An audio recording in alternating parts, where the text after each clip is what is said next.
Finding stability in a time of change is something author and spiritual teacher Isha has also thought a lot about. Her work is about connecting us to an inner consciousness that can't be shaken by any external drama.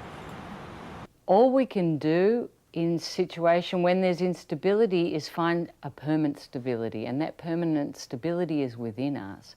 And I know that sounds idealistic, but in reality, consciousness, being secure within yourself, not focusing on the drama of what might be going to happen in a future moment, changes everything in this moment. And we start to attract what we need in our lives. But when you're focused in the fear, and that's all you're thinking about is your worries, you start to vibrate in that frequency and you start attracting all of that.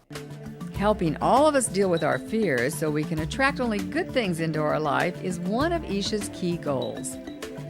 Isha was born in Australia, but now travels the world in behalf of the foundation that's named after her.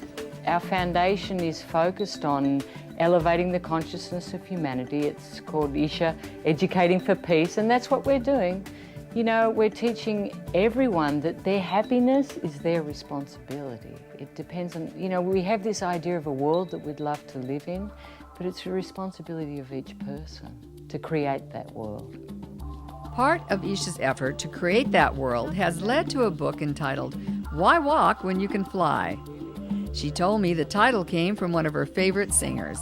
I used to sing a lot, and one of my favourite singers is Mary Chapin Carpenter, and that's the title of one of her songs. And her song is, you know, why focus on fear when you can be focused on love? Why walk when you can fly? That focus on love is the central element in her philosophy. Isha's first principle is praise love for this moment in its perfection.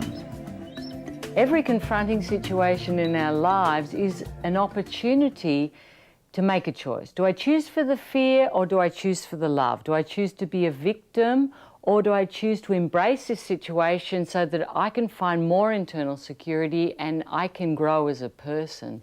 You know, as I was telling you before, I went through a period where I lost everything.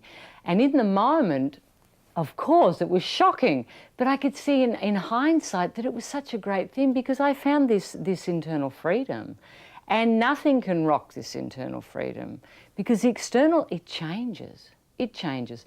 And you know, the amazing thing is there's so many wonderful things happened. I know we think that the economy's bad and all of this, but there's an incredible spiritual revolution. There's enormous changes in the United States. And sometimes when the consciousness is evolving, it's like everything starts to shake, but it's shaking so that something more magnificent can evolve. And it's finding that trust, but not because someone tells you, but finding that trust internally that, yes, always the good will be coming and things are changing for the better. We have more on the work of both Joan Barsenko and Isha on the Healing Quest website.